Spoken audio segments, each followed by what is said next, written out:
네, 여러분 안녕하세요. 연미정입니다. 자, 이번 강의는요, 우리 새롭게 출간된 교재예요. 이 새롭게 업데이트된 문제들이 좀 수록이 됐습니다. 그래서 이제 그 중에서 제가 한 20문제 정도만 시대별로 조금 이렇게 골고루 좀 선별을 해가지고요, 여러분들한테 해설 강의를 제공해 드리도록 하겠습니다. 자, 그러면 여러분들 혹시 이제 요 새로운 교재가 없으시더라도요, 기존의 교재를 가지고 계시더라도 여기 나와 있는 이제 문제들 해설 강의를 들으시면서 전체적으로 한번 복습을 한다고 생각하시고 쫓아오시면 되겠습니다. 자, 그러면 한번 1번 문제부터 좀 보도록 하겠습니다. 자, 47일 기출이고요. 가시대의 사회 모습으로 옳은 것을 골라라. 자, 아파트에 선사시대 파트에서 나오는 문제들은 너무너무 쉬워요. 자칫 만약에 안에서 나오는 내용들이 이렇게 최근에 발견된 어떤 고고학적 유적이라든지 이런 신문기사에 뉴스가 실린다고 하더라도요, 겁내지 마시고 이미 안에 힌트는 다 들어가 있기 때문에 쉽게 접근하시면 됩니다. 자, 단양 수양계 유적에서 출토된 이 순배찌르개는 주먹도끼와 함께, 너무 쉬워요. 순배찌르개, 주먹도끼와 함께 가시대의 대표적인 유물 중에 하나입니다. 자, 그래서 이제 요 밑에 이제 순배죠. 요 순배를 요렇게 나무하고 연결을 시켜가지고 이렇게 이음도구 형태로다가 썼던 시기, 그 다음에 이제 요렇게 주먹, 도끼, 뗀석기죠, 뗀석기. 그래서 요런 어떤 시기가 있었던 것은 구석기 시기구나 하고 이제 찾아가시면 되겠어요. 자, 그러면 이제 1번 문제, 그러니까 1번 선지를 한번 보시면 주로 동굴이나 막집에 거주하였다라고 했어요. 그쵸? 구석기 시기 때는요, 이동 생활을 했잖아요. 그러니까 굳이, 왜냐면 지금 이 시기는 자연에 거의 의존하고 있는 경제 활동을 했었단 말이죠. 그래서 날씨가 이제 추워지거나 아니면 이제 먹을 것이 떨어지면 이동 생활 한다. 그리고 이제 그때그때 짓는 이런 막집 형태가 보여진다는 거예요. 그래서 요거 정답 1번이 되겠습니다. 자, 그 다음에 이제 2번 보시면 가락바퀴를 이용해서 실을 뽑아 쓰기 시작했어요. 원시적인 수공업의 형태가 보여지는 거. 자, 요거는 이제 신석기 시기구나. 자, 3번 보시면 명도전이라고 하는 이제 화폐죠. 네, 저 화폐를 이용해서 중국하고 교역을 하였다. 자, 요게 이제 보여지는 시기가 철기 시기로 이렇게 넘어가게 되겠습니다. 그래서 여러분 뭐 명도전이나 오수전이나 반량전이나 이런 것들 같이 떠올려 보시면 좋겠고요. 자, 그다음 4번 보시면 철제 농기구를 사용해요. 철로 만든 농기구. 제가 이제 청동이라고 하는 제품은 조금 모르고, 그래서 이제 주로 사실은 이렇게 군장들이 뭔가 자신을 장식하기 위한 장식 도구나, 그 다음에 뭔가 의기로 이런 식으로 이제 활용을 했다면, 요게 이제 철이라고 하는 것으로 이제 여러 가지 이제 제품이 본격적으로 만들어지기 시작하는 때부터는요, 땅을 이렇게 깊게 갈 수 있는 어떤 비옥도를 올릴 수 있는 이런 이제 농기구들이 많이 나오게 됩니다. 또 무기로도 또 사용이 되고요. 그러면서 이제 점점 청동이라고 하는 제품은 더욱더 이렇게 어떤 뭐 이렇게 제사를 지낸다거나 이런 식의 어떤 의뢰용 도구로서 사라지게 되겠죠. 철제 농기구를 사용해서 농사를 지었다 해서 요거는 이제 철기고, 그 다음에 이제 의뢰 도구로서 청동방울을 제작하였다라고 했는데, 요거는 이제 청동기 내지는 철기 시기, 요렇게 보시면 되겠어요. 자, 그 다음에 이제 2번 문제 보실게요. 다음 사실이 있었던 시기를 연표에서 옳게 고른 것은 했는데, 자, 전진의 왕, 전진으로부터 사신과 승려가 파견이 돼서 불상과 경문을 보내왔다. 왕이 사신을 보내서 답례로 방문을 바쳤다. 자, 태학을 세우고요. 전진으로부터 이렇게 불교와 관련된 것들이 들어왔어요. 그리고 교육을 시켰다. 자, 그러면 이게 어느 시기 때냐? 자, 여러분, 요거는 이제 소수리망 때입니다. 소수리망 때. 그래서 고구려의 소수리왕 시기구나 라고 하는 것을 알 수가 있다. 소수리망, 사실 이제 자기 아버지가 고구려의 원통한 왕이었잖아요. 고국 원왕. 그래서 근초고왕의 침입을 받아가지고 결국에는 억울하게 이제 전사를 당하게 되죠. 근데 사실 이제 그 아들이 정신을 못 차리고 굉장히 마음에 어떤 아픔과 상실감이 컸을 텐데, 아주 이성적으로 뭔가 고구려의 체제 정비를 다시 하면서 고구려를 막 끌어올리는 그런 역할을 이 소수리망이 하게 됩니다. 그래서 이때 당시에 불교를 수용하고요. 그 다음에 교육기관, 태학을 설립하고요. 태학을 설립하는 거는 너무나 중요하죠. 교육기관을 만든다는 거. 그 다음에 법을 만듭니다. 율령, 반포를 한다. 그래서 제가 고대 국가에서 너무너무 중요한 거 사상을 통일하는 불교 나오는 시기 때 왕 너무 중요하다. 그 다음에 법을 만드는 왕 너무 중요하다라고 했습니다. 그리고 국왕의 어떤 방향성과 맞는 인재를 키워내는 이런 학교 같은 거 나오는 거 굉장히 중요해요. 소수리만, 불교, 태학, 율령. 너무너무 안 외워지잖아요. 그럼 소수리망이 고국언왕 아버지 때문에 너무 사실 이렇게 상실감이 크고 화가 났는데 아주 이거를 누르면서 이 체제 정비에 나간다. 그래서 그의 열정, 소수리망의 열정, 불태워, 불태율, 불태워, 불태워, 불태율 이렇게 기억을 하시면 좋겠어요. 그래서 소수리망 쭉 연결 지으세요. 고국언왕 다 이렇게 들어가겠네요. 자, 그 다음에 가와 나 시기에 있었던 사실로 옳은 것을 골라라. 3점짜리 문제고 요게 이제 고대 파트가 막 섞여서 나오면 좀 여러분들 어렵게 느껴지시죠? 자, 가번 보시면 백제왕이에요. 근데 백제왕하고 신라왕은 이벌찬, 귀족의 이벌찬 비지의 딸을 보냈다. 그래서 백제하고 신라하고 혼인 동맹을 맺게 되는 거. 자, 동성왕, 제가 동성결혼 뭐라고 했어요? 소지섭 동성결혼. 그래서 이미 결혼한 사람을 막 이렇게 동성결혼으로 연결시켜가지고 동성왕. 그래서 요 시기 소지 마리깐 시기죠. 동성왕.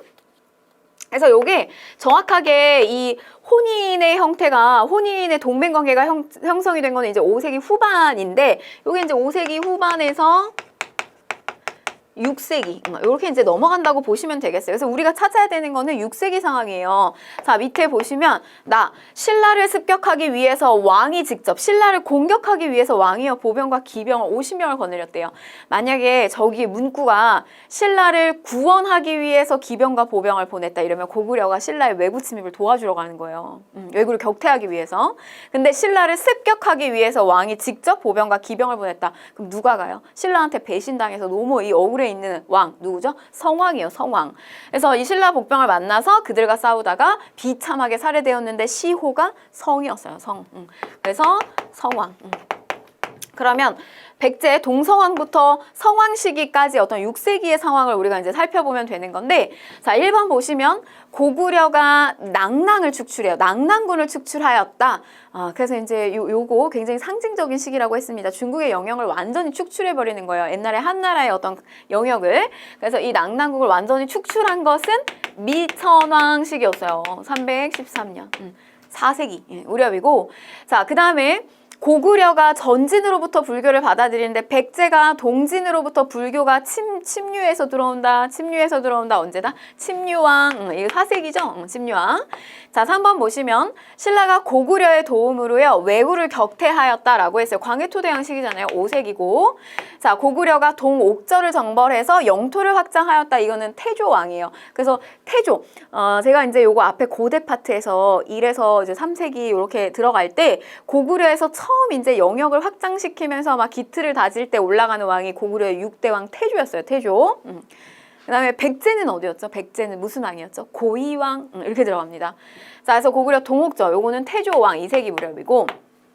자, 여기 있네요. 답은. 이렇게 분석 안 하셔도 얘 답 금방 찾으실 수 있을 거예요. 백제가 신라하고 연합을 해서 한강 유역을 수복을 하였다. 근데 지금 마지막 사료가 성왕이 전사하는 사료잖아요. 누구한테 화가 나서? 진흥왕한테 너무너무 화가 나서. 둘이 원래 성왕하고 진흥왕은 처음에는 연합을 해가지고 한강 유역을 나눠 가졌었어요.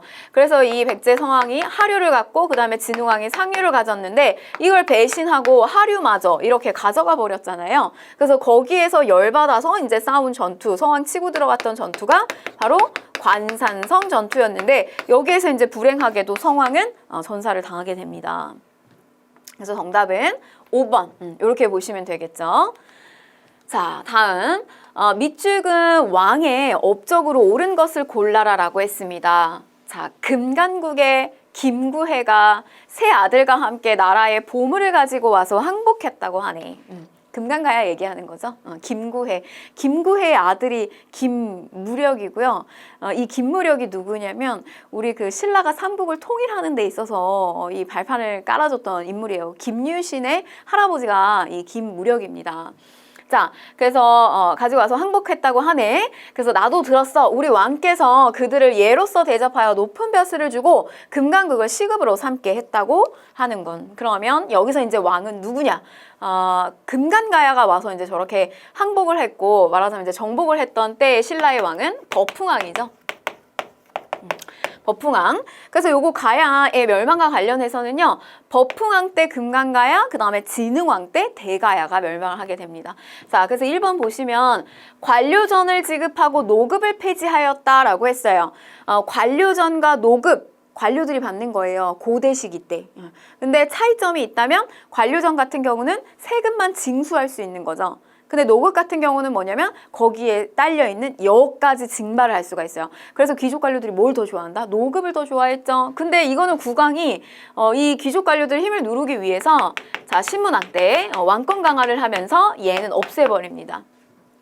근데 복습하시면 신문왕, 경덕왕 시기 때 가게 되면 노급이 어떻게 된다? 부활되죠. 노급이 부활됩니다. 자, 2번 건원이라고 하는 독자적인 연호를 제정하였어. 그래서 연호를 세운다, 건원을 썼던 때 정답은 2번이죠. 버풍왕 시기. 자, 3번 보시면 지방에다가 22담로를 두어가지고 왕족을 파견했어요. 이 백제가 굉장히 수도까지 밀리게 되면서 큰 타격을 받게 됐잖아요. 그래서 이제 어떤 이러한 상황에서, 그러니까 우리 언제냐면 이렇게 장수왕이 밀고 내려오면서, 그래서 장수왕 시기 때 비유왕, 계로왕, 문주왕 수도가 밑으로 내려가요. 그 다음에 이제 비계, 문동 이렇게 이제 동서왕까지 혼인동맹을 맺게 되는데, 어떤 저런 일련의 과정 속에서 백제의 왕권이 굉장히 이제 약화됩니다. 근데 그런 약화된 왕권을 다시 올리기 위해서 노력을 한 거예요. 그래서 지방에다가 왕적을 파견해가지고 지방을 이렇게 통제하는 시스템을 만들었던 때가 언제냐면 요거는 이제 무령왕 시기죠. 무령왕의 22담로. 자, 그 다음에 이제 독서 상품가. 독서하는 능력에 따라서 상품, 중품, 하품으로 나눠가지고 관리를 등용했던 요 제도인데, 자, 이 제도는 언제 나오냐면 원성왕 때 나와요. 원성왕 때. 원성왕 너무 잘 나오죠. 신라 시기 때.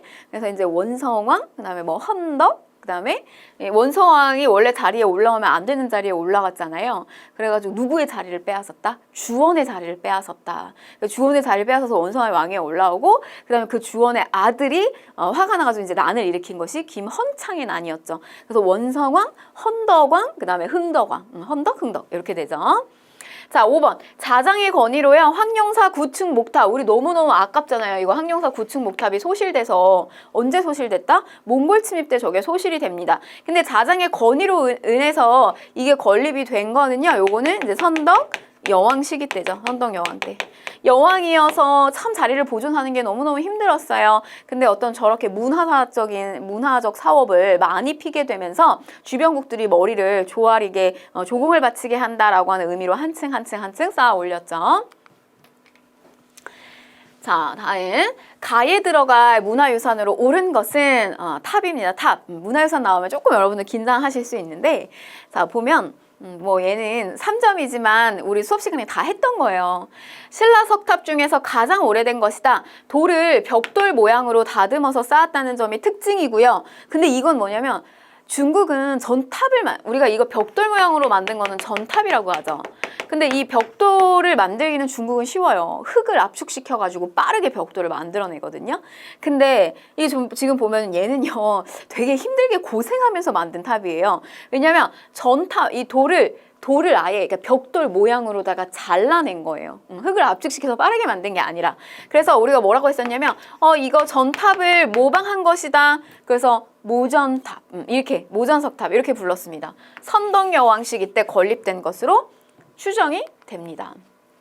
자, 그러면 보시면 자, 1번 이거는 뭐냐면 이게 이제 전탑이에요. 전형적인 발해의 영광탑이고요. 그 다음에 요거는 이제 정림사지 5층 석탑이죠. 별칭이 있어요. 소정방의 평제탑, 백제 건데 저거는 이제 소정방이 백제를 무너뜨리면서 저기 탑신부에다가 몸에다가 소정방이 여기를 평정했다라고 하는 글귀가 새겨져 있다고 했습니다.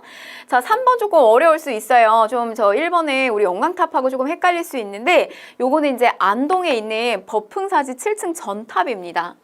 자, 그 다음에 이제 4번하고 5번은 여러분들한테 친숙하시죠? 자, 4번이 뭐냐면 요게 바로 이제 정답이죠. 분황사지 모전석탑이에요. 그래서 이제 이 여성이 왕이 됐던 이 선덕 여왕은 중국에서 우리가 진짜 괜찮은 인재를 보내줄 테니 그 여왕 자리에서 내려라라고 할 정도로 굉장히 그런 압박감을 받았단 말이에요.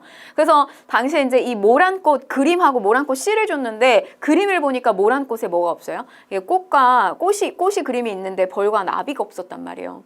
그래서 이거는 향기가 나지 않는 여성을 이렇게 조롱하는 듯한 그림이다 라고 하면서 막 화가 날 법한데 이 선덕 여왕이 어떻게 했냐면 향기가 나는 탑과 이런 절 같은 것들을 조성하면서 요렇게 이제 극복하는 모습이죠.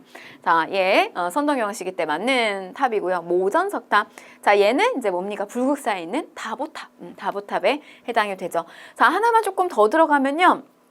얘는 조금 화려해요. 다보탑은. 근데 되게 이렇게 심플한 3층 석탑이 있어요. 그게 뭐냐면 석가탑이죠. 근데 그 석가탑에서는 뭐가 나왔다? 무구정광 대다란이경인 요런 이제 목판 인쇄술이 나왔다는 거. 요런 것도 조금 기억하시면 좋겠습니다. 자, 다음 문제. 가 기구에 대한 설명으로 옳은 것을 골라라 라고 했어요. 자, 보시면 고려의 회의기구로 중서문화성과 그 다음에 중추원의 고위층이 모인대요. 자, 국방과 군 사이의 문제를 다루었대요. 대내적인 법제와 격식을 관장하는 식목도감과 함께. 이미 식목도감이 나왔네요. 그럼 얘 하나 뭐예요? 도병마사잖아요. 그래서 여기에 중사문화성의 2품 이상의 제신과 그 다음에 중추원의 2품 이상의 추밀. 그래서 우리가 이 회의, 이들이 모여가지고 하는 회의를 뭐라고 하냐면 제추가 합자하는 회의, 제추회의라고도 했었어요. 그래서 이제 고위층만 올라가게 되는 어떤 요런 결국 이제 국방의 문제를 다루는 곳이기 때문에 도병마사죠.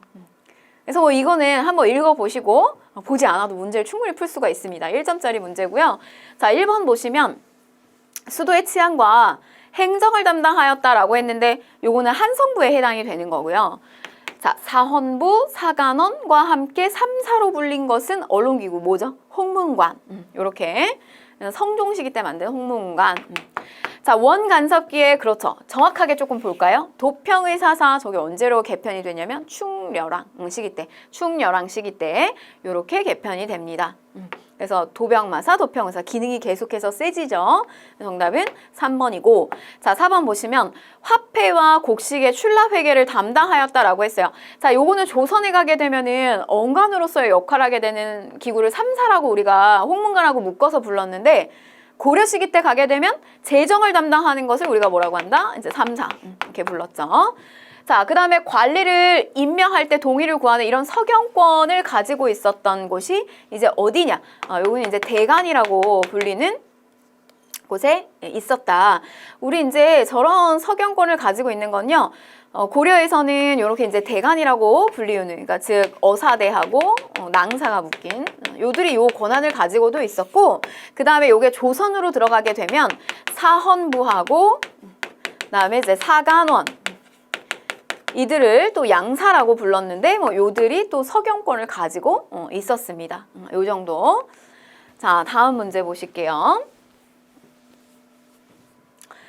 가나 사이의 시기에 있었던 사실로 옳은 것을 골라라 라고 했습니다.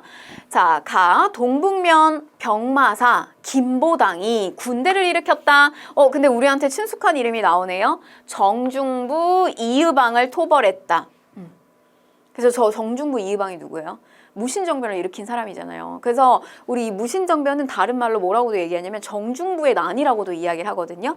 우리 이 일화가 되게 유명해요. 그러니까 뭐냐면 이 문벌 귀족들한테 눌렸잖아요.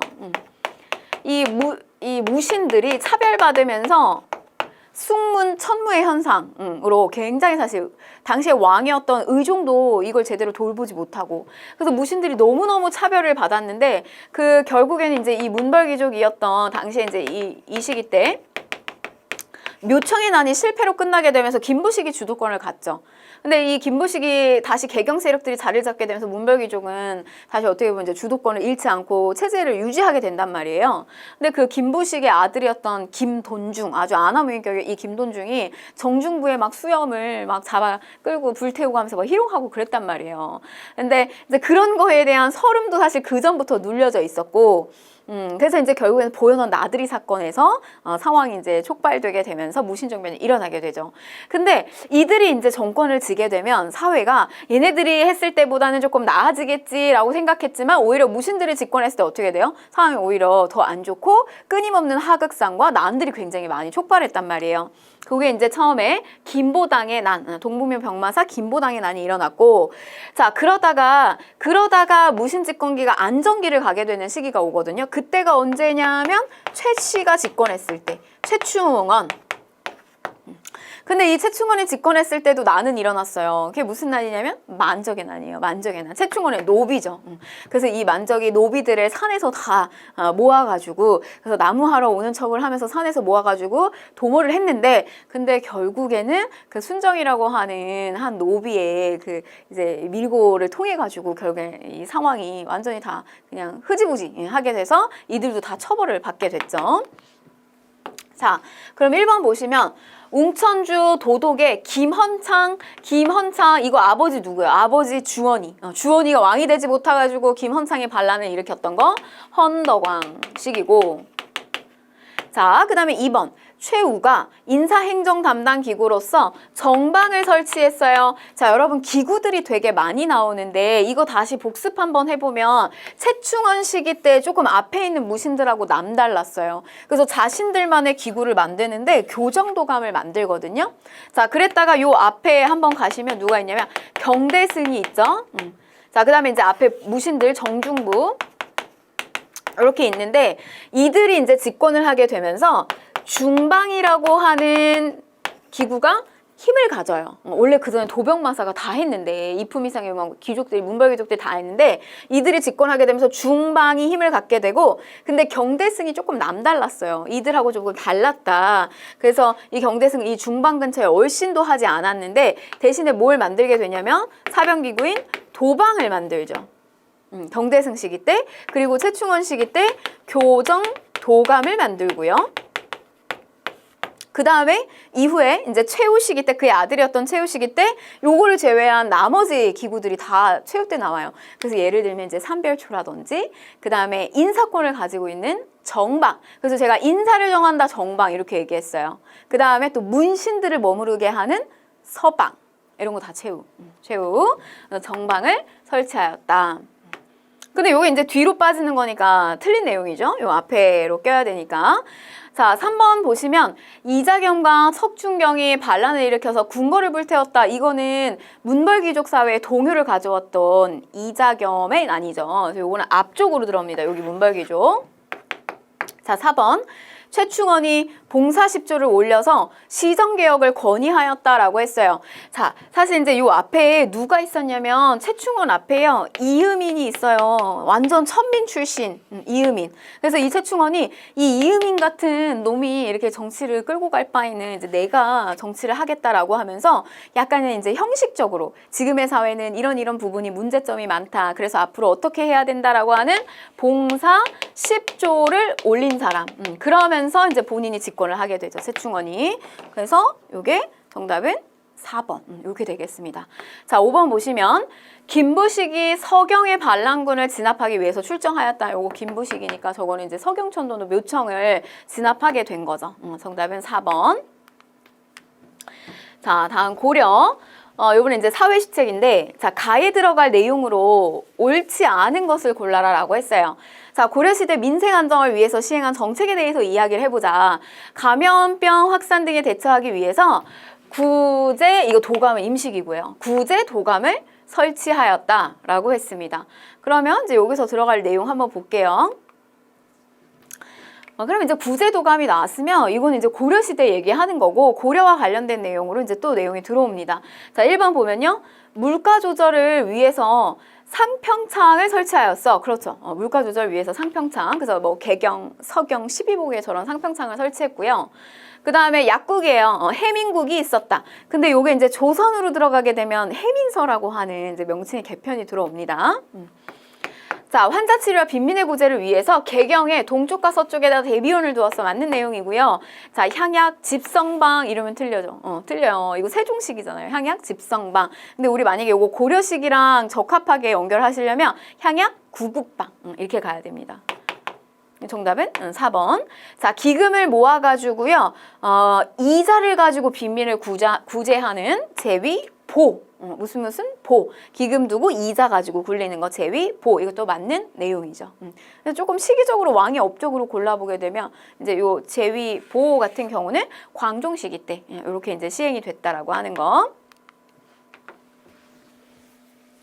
자, 그 다음에 요 문제 보실게요.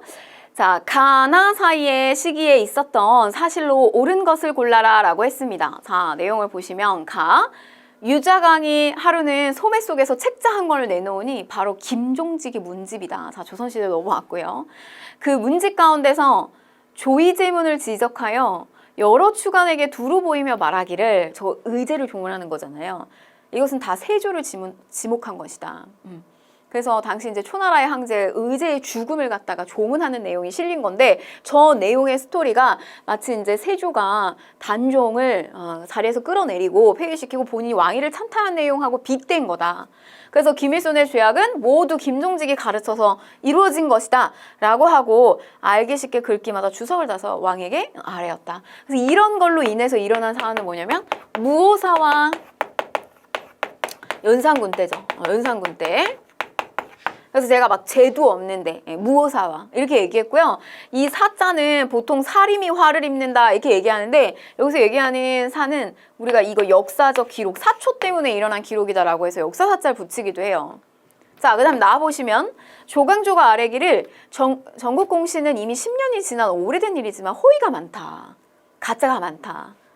사람은 다 부귀를 꾀하는 마음이 있는데 이게 근원이 크게 열려 있으니 그 근원을 끊지 않으면 누군들 부귀를 꾀하는 마음을 갖지 않겠습니까? 그래서 가짜로 이렇게 올라와 있는 이런 공신들의 명단을 삭제하는 작업을 해야 된다. 이걸 강력하게 주장하죠. 누가? 조광조가. 근데 여러분 이제 저렇게 말하자면 이제 저런 세력들, 훈구 세력들을 겨냥하면서 칼을 드니까 주변에 적이 너무 많아졌어요. 그래서 결국에 이제 저렇게 조광조를 비롯한 또 한 번의 살인들이 공격을 당하게 되는 무슨 사와? 기묘한 사화다. 기묘사화. 이게 언제냐면 중종시기죠. 요렇게. 자, 그러면 이제 요 사이의 것을 한번 보도록 할게요. 1번. 양재역 벽서 사건이 일어났다. 저 양재역 벽서 사안은 뭐냐면요. 우리가 사화를 어떤 거 외웠었냐면 무오사화, 그 다음에 기묘사화, 우리 여기 중간에 하나가 있죠. 연산군 때 또 한 번에 사화가 2번 일어나잖아요. 패비 윤씨 사건, 갑자사화 이렇게 일어나고, 그 다음에 이제 중종 때 기묘사화, 그 다음에 이제 마지막에 무슨 사화냐면 을사사화였어요.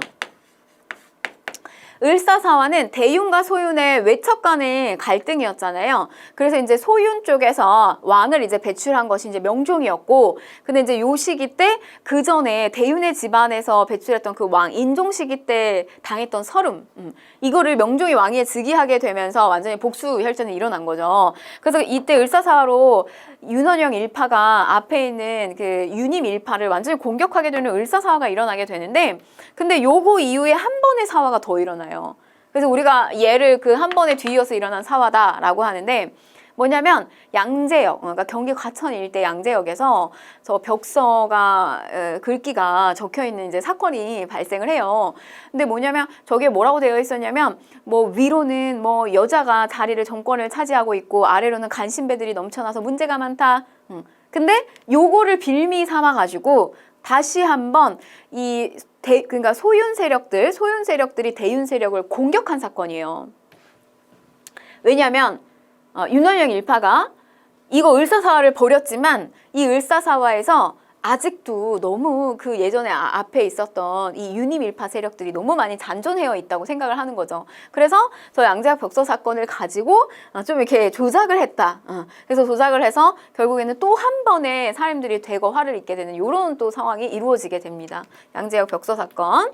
자, 2번 보시면 사림이 동인과 서인으로 나뉘어졌다라고 했는데 사림이 이제 동인과 서인으로 나뉘어지게 되는 건 이런 사화가 다 마무리가 되고 요게 이제 선조 시기로 넘어가게 되면서 이루어지게 됩니다. 자, 3번.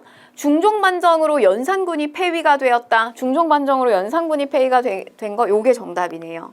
그래서 지금 보면 연산군, 그 다음에 갑자사화, 그리고 이렇게 중종으로 넘어가는 요 시기 때 이복 동생이 이렇게 이제 중종의 왕위로 올라오죠. 그래서 우리는 이걸 뭐라고 하냐면 중종 반정이라고 합니다. 연산군 정치를 너무 못해가지고 정치를 올바르게 돌이키기 위해서 올라왔다.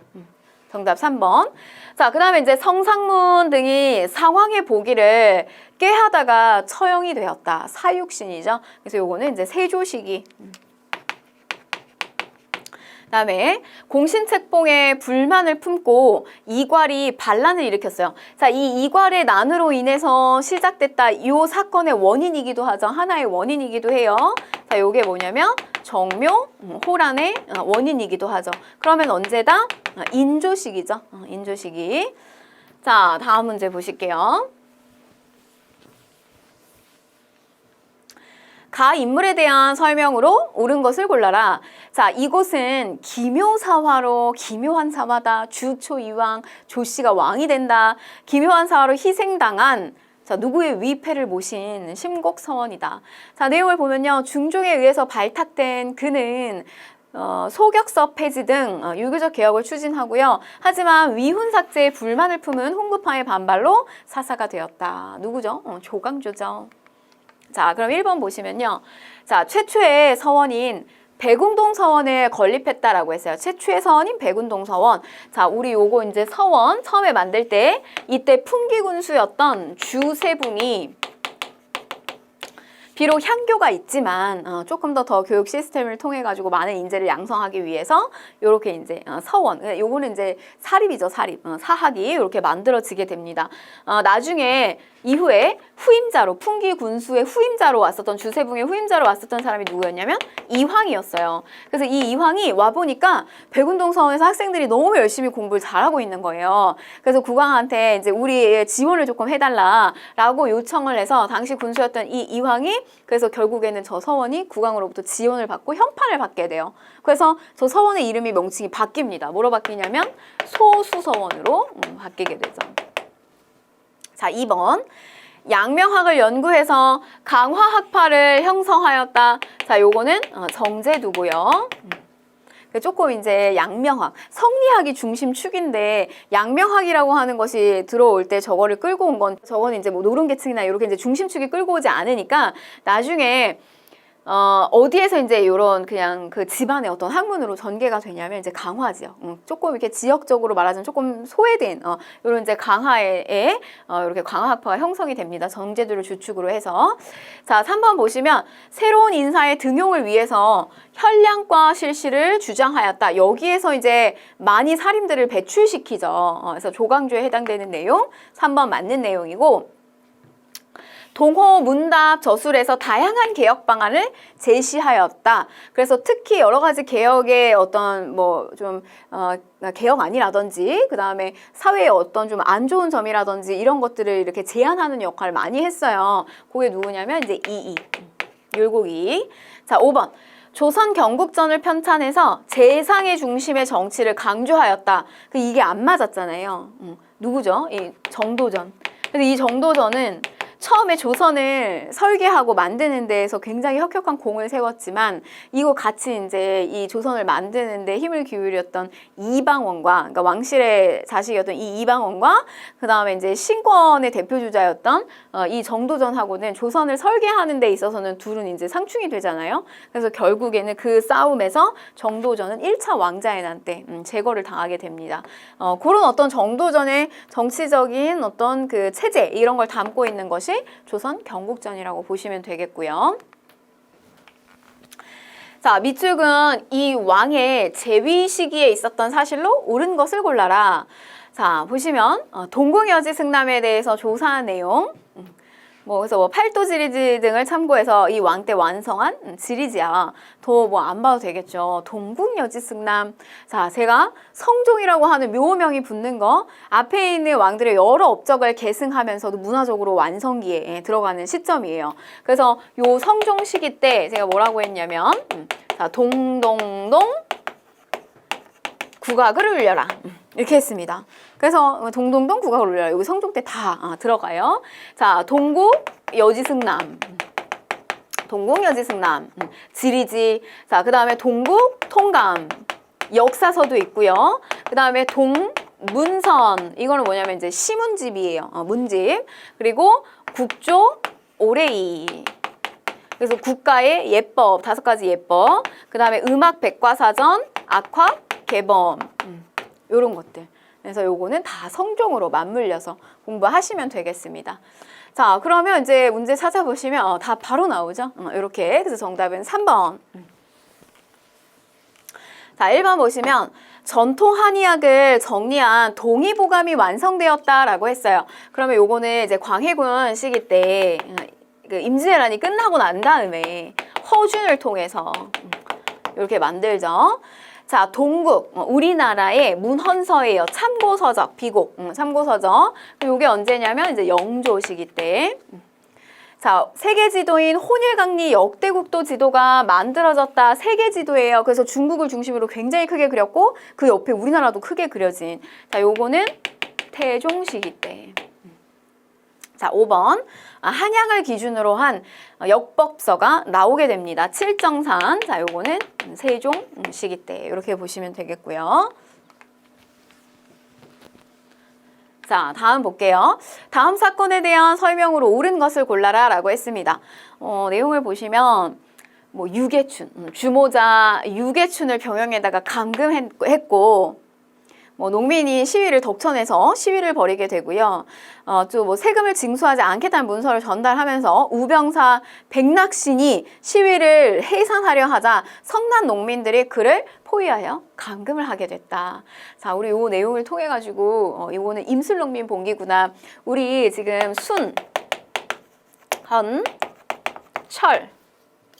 그래서 요게 이제 순종, 그다음에 헌종, 그다음에 철종. 요 시기가 무슨 시기죠? 세도 정치 시기예요. 나이 어린 임금 왕들이 올라오게 되면서 완전히 사실 이 시기는 뭔가 정치적으로 소수의 가문에게 권력이 모두 집중되는 그런 시기였어요. 그러니까 당연히 백성들의 삶도 굉장히 어려웠겠죠. 그래서 요 순조 시기 때 뭐가 일어나냐면 지역적 차별, 요거 조금 기억하시라고 했어요. 평안도 지역에 대한 지역적 차별로 일어나는 홍경래의 난. 자, 그 다음에 이제 철종 시기 때는 임술농민 봉기. 요거 같은 경우는 임술농민 봉기 같은 경우는 전형적인 원인이 삼정의 문란. 그래서 토지세에 대한 문제, 전정. 그 다음에 군역에 대한 문제, 군정. 그 다음에 환곡에 대한 문제. 이런 것들이 이제 삼정의 문란이 원인이 돼서 일어나게 됩니다. 참고로 이제 요 무렵에 뭐도 나오게 되냐면 이제 동학도 나오게 되죠. 자, 그럼 1번 보실게요. 남접하고 북접이 연합을 해서 전개가 되었다라고 했는데 이거는 당시 이제 동학농민운동을 얘기하는 겁니다. 남접과 북접. 그래서 우리가 이 동학농민운동은 1차 동학농민운동, 2차 동학농민운동이 있는데 2차 동학농민운동에서는 남접하고 북접이 다 합류해서 운동을 전개한다는 거. 자, 정부하고 약조 맺고 직강소 설치할 때 이것도 동학이죠. 자, 3번 보시면요. 자, 이때 상황 수습하기 위해서 박규수가 안핵사로 파견이 되었다. 그리고 이제 이때 저걸 무마하기 위해서요. 삼정이 정청이라고 하는 기구를 만드는데 이거는 이제 그냥 미봉책에 끝나게 됩니다. 암행어사도 파견하고 했는데 잘 안 됐어요. 그래서 이때 당시에 문제가 됐던 이 삼정의 문란이 결국에는 누구의 과제로 넘어가게 되냐면 고종의 과제로 넘어가는데 이때 이걸 해결했던 사람이 누구냐면 여러분 흥선 대원군이 되겠죠. 자, 지역차별에 반발한 홍경래 이렇게 들어가고요. 함경도하고 황해도에 반공령이 선포되는 결과를 가져왔다라고 했는데 이거는 우리가 강화도 조약으로 항구의 문을 열고 난 다음에 쌀이 일본으로 너무 많이 유출이 되니까 그거를 이제 막기 위해서 한번 우리 개정 통상장정을 통해 가지고 방공령에 대한 조약을 맺게 됩니다.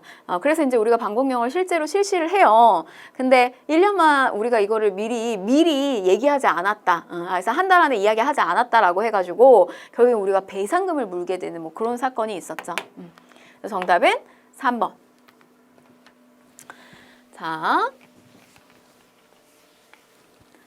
자, 다음 검색창에 들어갈 교육기관에 대한 설명으로 옳은 것은 했어요. 문화사예요, 문화사. 조선시대. 자, 풍기군수 주세붕이 안향을 제사하기 위해서 사당을 세운 것이 시초다. 앞에 하고 조금 중복이 되는데, 자, 풍기군수의 주세붕이 왔어요. 그래서 처음에 이제 누구? 이 안향은요, 성리학을 가져온 사람이에요. 시기적으로 언제냐면, 이제 고려 후반, 충렬왕 시기 때. 그래서 안향을 모시면서 처음으로 이제 세우게 됩니다. 그래서 이제 성리학이 지역화되고 변형되는 독특한 가정을 통합적으로 보여준다는 점. 그래서 이곳이 9곳이 2019년에 유네스코에 세계유산으로 등재가 됐어요. 서원이죠, 서원. 자, 그러면 1번 보시면 전국에 부목군현일마다 지역적인 어떤 규모나 거기에 있는 인구에 따라서 하나씩 설립이 된 것은 요거는 향교예요. 그래서 부목군현에 저렇게 향교가 있었기 때문에 처음에 서원을 만들 때 반대가 많았어요. 아니 향교가 있는데 뭐하러 서원을 또 만드냐. 근데 서원이 생각보다 너무 잘 되는 거예요. 자, 2번.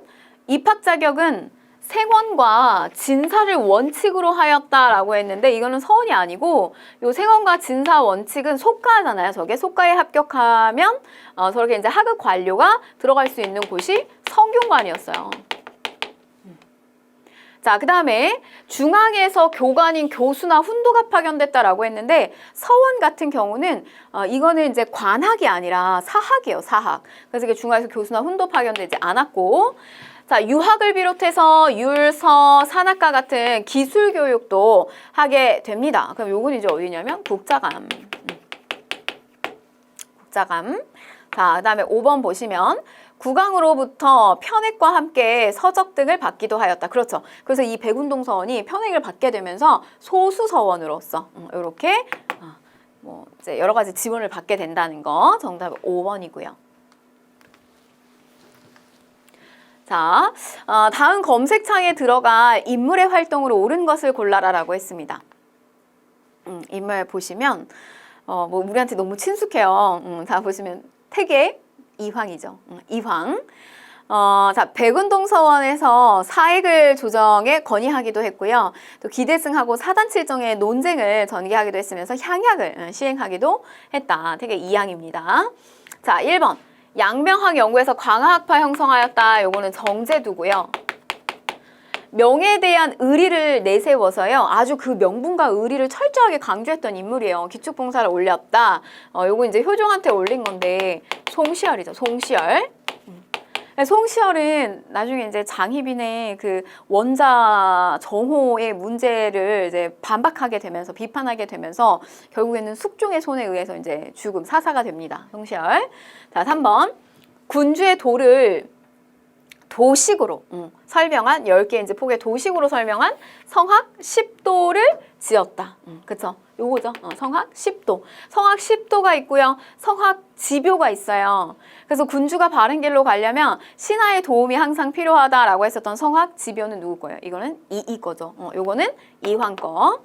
자, 4번 보시면 다양한 개혁 방안을 제시한 동호문답은 이이. 이렇게 해당이 되고, 그 다음에 조선경국전, 요선지도 너무 잘 나옵니다. 재상 중심의 정치를 강조한 조선경국전, 1차 왕자의 난 때 제거당했던 정도전. 자, 가나 사이의 시기에 있었던 사실로 옳은 것을 골라라 라고 했어요. 자, 가 보시면 왕이 창덕궁의 인정전에서 즉위를 하였다. 그때 나이가 12살이었기 때문에 자, 이 광후가 수렴청정을 하였다. 친아버지인 흥선군을 높여가지고 대원군으로 삼아서 모든 정사에 참여하게 하고 신하의 예와는 달리 대우를 하였다. 그러면 이제 요거는 고종 시기 때를 얘기하는 거죠. 자, 그러다가 이제 밑에 보시면 최익현이 상소를 올려가지고 대원군의 잘못을 탄핵하기를 만약에 그 자리가 아닌데도 국정에 관여하는 자는 단지 그 지위와 자리의 몫을 중요하게 여기기 때문이다. 그래서 이제 뭐 왕이 굉장히 총애하였다라고 했는데 요 고종 시기 때 지금 보면 앞에 내용은요. 흥선대원군이 즉위한 거예요. 요 시기 때. 그래서 1863년에 즉위를 해서 저 최익현의 상소에 의해서 이 흥선대원군이 1873년에 하야를 하게 됩니다. 그래서 제가 여러분 뭐라고 했냐면 이게 꽃도 이렇게 시비를 못 간다. 열을 피면은 그 막 아주 이렇게 예쁘고 아주 막 이렇게 뭔가 색감이 좋은 이런 꽃의 모습이 조금씩 시들기 시작하거든요. 근데 권력도요 10년을 못 간다는 말이 있어요. 그래서 이렇게 하늘을 나는 새도 떨어뜨릴 것 같은 이 흥선대원군이 1863년에 딱 10년 있다가 최익현의 상소를 받고 73년에 하야하게 돼요. 요 상황을 고르는 거거든요. 요때 이제 고종이 직접 친정을 하게 되고요. 그러면 자 1번 보시면 결국 이 문제는 뭐냐면 흥선대원군이 이렇게 10년간에 했었던 흥선대원군의 업적을 물어보는 거네요. 자 그럼 1번 보시면 사창제가 실시가 되었다. 환곡이 있는데 이거는 원래 대여해 주는 거잖아, 곡식을. 근데 이게 원래 백성들을 위해서 만들어진 거였는데 오히려 백성들에게 막 강제로 빌리게 하고 더 좋은 양질의 뭐 곡식을 반납하게 한다든지 이러면서 이자를 많이 받는다든지 이래서 오히려 문제점이 됐잖아요. 그래서 삼정의 문란 중에 하나였어요. 그래서 이거를 국가 차원의 환곡이 아니라 그냥 향촌의 자치로 맡겨버리는 거예요. 사창제. 이렇게 만약에 국가가 관리를 하게 되면 대충 할 수 있잖아요. 별로 뭐 가난하지도 않은데 돈을 빌린 다음에 빌려주기도 할 수도 있고 그 다음에 막 뭔가 이제 여기서 부정부패가 일어날 수가 있으니까 이 향촌 사회에서 진짜 어려운 사람들한테 빌려주고 조금 더 정확하게 해라 라고 하는 사창제가 시행이 됩니다. 흥선대원군 때. 그래서 요거는 정답은 1번이 되겠네요. 자, 환곡 문제는 이렇게 해결했어요. 여러분 그럼 전적 문제는 어떻게 해결했어요? 양전 사업을 벌이죠. 그래서 토지가 숨겨져 있는 거, 세금 안 내고 있는 토지 이런 것들 다 밝혀내가지고 양전 사업 벌이고 그 다음에 군적. 이 군역의 문제, 요거는 어떻게 했다? 이렇게 바꿨죠. 호포제로 바꾸게 됩니다. 그래서 집집마다 거두게 하면서 누구도 걷게 한다? 양반도 걷게 했잖아요. 자, 이렇게 보시면 되겠고 그러면 2번 속대전이 편찬되었다. 경국대전이 있었어요. 성종 시기 때 완성했어요. 근데 경국대전 만들고 나라가 달라지고 여러 가지 뭐 발전된 모습이 있잖아요. 시기가 너무 오래도록 지나갔는데 이걸 경국대전 그대로 쓸 수가 없는 거예요. 그러니까 보완책으로 나오는 속대전. 그래서 요거는 영조 시기. 장용령 국왕 친위부대전. 요거는 정조. 그 다음에 개해약조, 제가 이거 개해, 제한된 무역을 하게 되는 요 개해약조는요, 개해년이, 저게 이제 후민정음 상제년이랑 같다고 했어요. 그래서 개해년에 뭘 했다라고 하면 세종. 그 다음에 백두산에 정계비가 건립된 거, 숙종. 숙종 시기 때 영토의 문제와 언급이 되는 거는 하나는 백두산 정계비, 그 다음에 하나는 안용복이 어부예요. 이 안용복이 일본으로 2번 건너갔다 오게 되는 안용복의 도일 사건. 그래서 독도 문제, 간도 문제. 요거 숙종 때 있다는 거. 자, 다음 문제 보실게요. 자, 다음 자료에 나타난 사건에 대한 설명으로 옳은 것을 골라라 라고 했어요. 자, 난군이 거를 침범하였다는 소식을 들었다. 이때 나라 재정이 고갈되어서 각 영이 군인에게 지급할 봉급을 몇 개월 동안 지급을 하지 못했다. 그래서 이제 완전히 폭발을 하게 되죠. 그래서 이제 이 군인이 난을 일으켰는데 중전이 이제 빠져나가잖아요. 급하게 이제 도망을 가게 되는데 이때 당시에 중전에 국상이 공포돼요.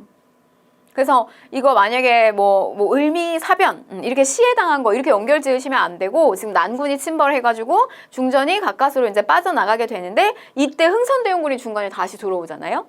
그래서 흥선대원군이 들어와가지고 이 중전 못 찾았다. 그래가지고 이제 사망했다라고 하면서 장례식을 치러버려요. 근데 나중에 어떻게 되죠?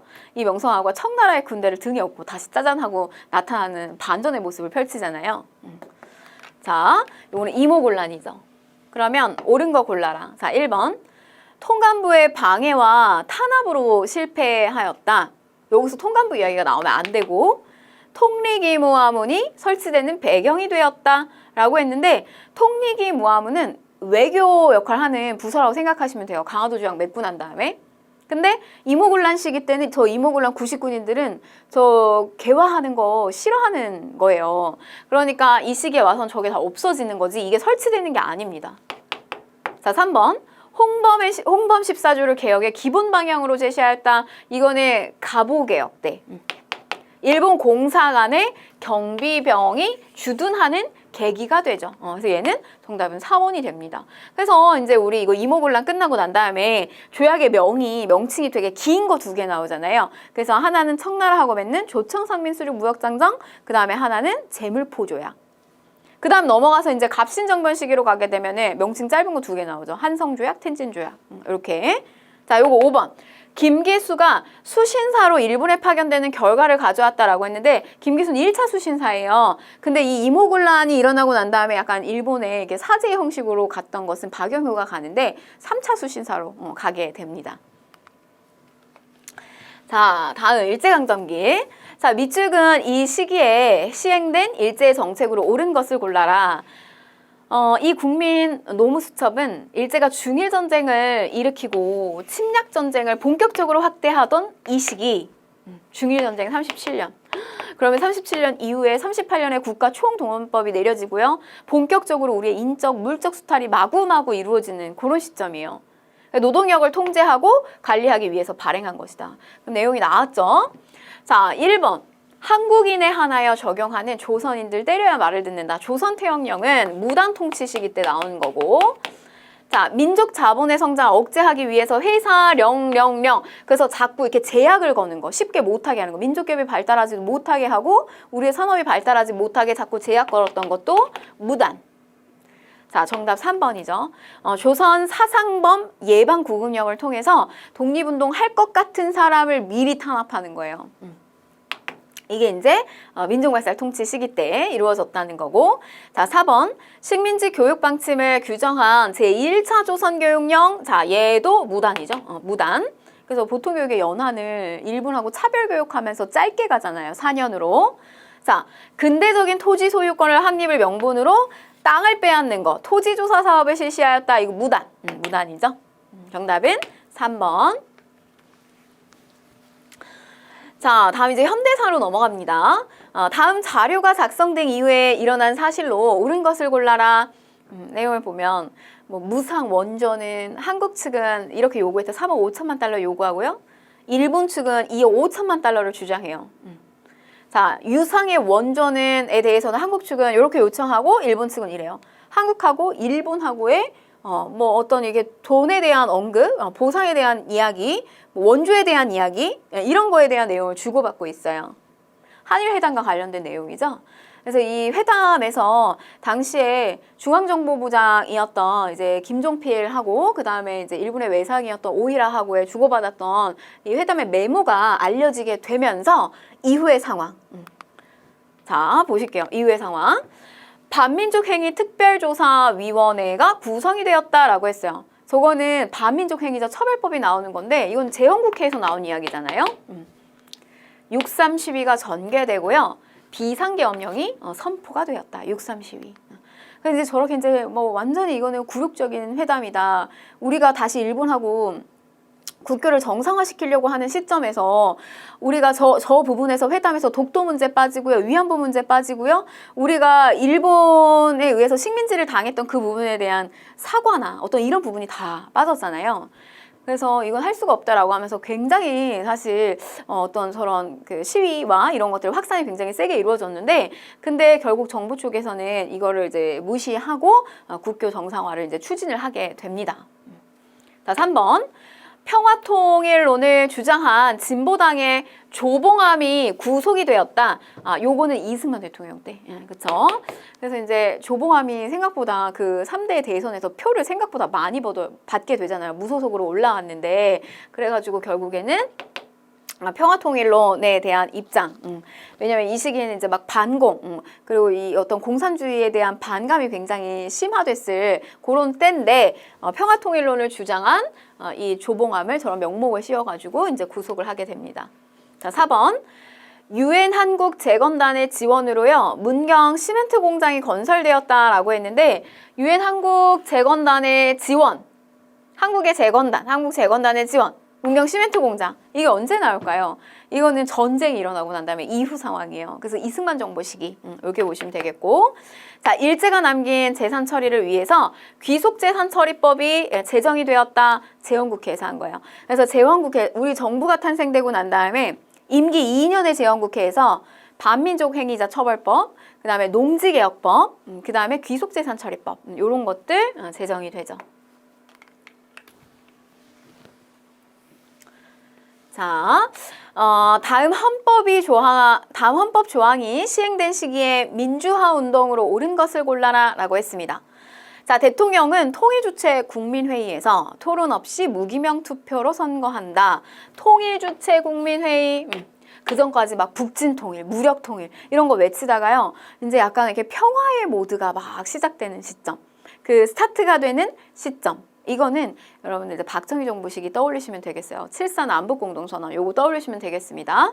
그래서 이제 그런 상황 속에서 우리가 이제 통일로 간다. 근데 아직 서로가 체제가 다르고 이런데 갑작스럽게 통일하게 되면 우리의 체제를 건들 수 있고 위협을 올 수 있다라고 하면서 한국적 민주주의 막 이런 것들 달성해야 된다. 이러면서 이제 나왔던 게 유신헌법이었어요.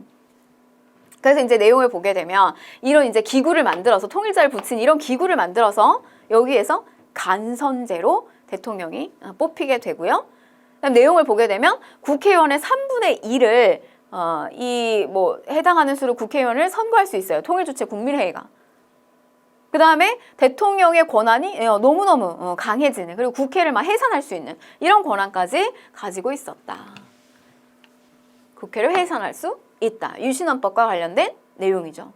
자, 그러면 이 시기에 민주화 운동, 자, 굴욕적인 대일 외교 반대를 주장하는 6.3 시위가 일어났다라고 했는데, 이건 여러분 박정희 대통령 시기는 30, 60년대, 유신헌법 시기 70년대 이렇게 나누시면 좋거든요. 박정희 시대. 근데 이 60년대 시기에서 일어나는 거 베트남 파병, 브라운 각서 체결, 그다음에 한일 국교 정상화, 이런 거. 그 요거 60년대 6.3 시위예요. 굴욕적인 대일 외교 반대 주장. 틀린 거. 같은 박정희 시기지만.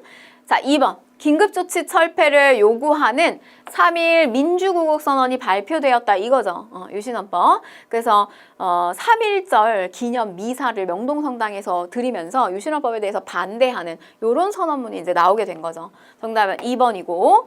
자, 3번. 부정선거에 항거하는 4.19 혁명이 전국 각지에 전개되었다라고 했는데 요거는 이제 이승만 떼고요. 자, 4번. 4.13 호헌조치 철폐, 법 그대로 간선제 체제 유지하겠다 정부에서 이렇게 하니까 이제 이거 철폐해라라고 하는 전 국민적 저항이 이루어졌고, 이게 이제 6월 항쟁으로 연결이 되죠. 6월 민주화운동으로. 그래서 요거는 이제 전두환 정부 시기입니다. 자, 5번. 김영삼과 김대중, 양김이 나오네요. 공동 의장으로 한 민주화 추진협의회가 조직이 되었다. 그래서 이제 이들 나중에 그 신한민주당이라고 하는 그런 당을 만들어가지고 제1야당으로서 이 정부를 견제하는 역할을 해주거든요. 요거는 이제 전두환 정부 시기 때예요. 그래서 얘도 아니다. 그래서 정답은 2번. 요렇게 보시면 되겠습니다. 자, 다음 문제 보실게요. 요거는 이제 지역사 문제입니다. 가해에 해당하는 섬에 대한 설명으로 옳은 것은 했어요. 점수 1점짜리이기 때문에 쉬운 문제라고 보시면 되겠고, 자, 볼게요. 우리 땅인 가해 역사. 512년 6세기에 우산국을 복속했어요. 신라장군 이사부 지하에서 웃는다. 독도는 우리 땅. 자, 이사부를 보내가지고 우산국을 복속하게 된 때, 이거 언제요? 지증왕, 그래서 독도 얘기입니다. 세종실록 지리지, 그 다음에 안용복의 일본의 도해 사건, 숙종 시기 때 2차례 도해 사건이 일어났고, 그 다음에 이제 심흥택이라고 하는 이제 인물은 처음으로 저 독도가 일본 땅에 이렇게 편입이 되는 것을 알고요. 그거를 국가에다가 보고한 인물이에요. 동국문헌 비고에서도 기록이 되어 있고요. 한번 쭉 읽어보시고 자 가겠습니다. 1번 보시면 몽골에 항전할 때 임시 수도의 역할을 했었다. 그래서 우리가 이 전근대 사회에서 우리 이제 한반도 땅에서 뭔가 문제가 생겼을 때 강화도로다가 이렇게 이제 피신하는 일들이 많았는데 요거는 이제 강화 해당되는 내용이고 자 그다음에 정약전이 자산어보를 저술한 섬이다. 유배당하잖아요. 천주교박해 사건, 신유박해로 인해서 막 유배당하는데 요게 이제 흑산도. 자, 그 다음에 하멜 일행이 표류하다가 도착한 곳은 제주도에 해당이 되죠. 제주도. 자, 양헌수 부대가 프랑스군을 격퇴한 장소다라고 했는데 요거 이제 병인양요와 관련된 내용이에요. 역시 강화도. 자, 대한제국 칙령 제41호에서 관할 영토로서 명시한 곳이다. 그래서 정답은 5번 이렇게 보시면 되겠습니다. 독도 문제 앞에서 우리가 숙종시기 때 조금 언급이 된 것들도 중복돼서 나오고요. 난이도가 높지는 않은 문제라고 볼 수가 있겠습니다. 자, 여러분 이렇게 해서요. 20문항 정도를 한번 좀 전체를 다 이렇게 살펴보면서 진행을 했는데 여러분들 아쉽게도 만약에 이전 회차에서 제대로 공부를 조금 하지 않으셔가지고 만약에 이제 합격을 하지 못한 케이스들도 있을 거예요. 근데 그렇다고 해서 너무 좌절하지 마시고요. 제가 좀 하라는 거 그래서 필기 조금 하시고 그래서 전체적으로 개괄하는 필기 하시고 그 다음에 강의도 너무 스킵해서 한꺼번에 몰아치기 하시면 힘들어요. 난이도가 그 뭐 공무원 한국사나 다른 한국사 시험에 비해서 높지는 않은 편이지만 그렇다고 공부를 아예 안 해도 되는 시험은 아닙니다. 조금 하시고요. 다시 한번 힘내셔가지고 이렇게 이제 점수를 내셨으면 좋겠어요. 또 제가 이렇게 업데이트 강의 올리면서 여러분들 그 이제 강의에다가 우리 34강 마지막 강의나 유튜브에 올라간 강의에 여러 이제 댓글들, 그 다음에 뭐 수강 후기들, 그리고 또 합격했다. 그래서 선생님 너무 감사하다. 이런 글들 많이 올려주셨는데 너무너무 감사하다는 말씀 전해드리고 건강 관리를 잘 하시고 힘내시기 바랄게요. 네, 여기까지 하겠습니다.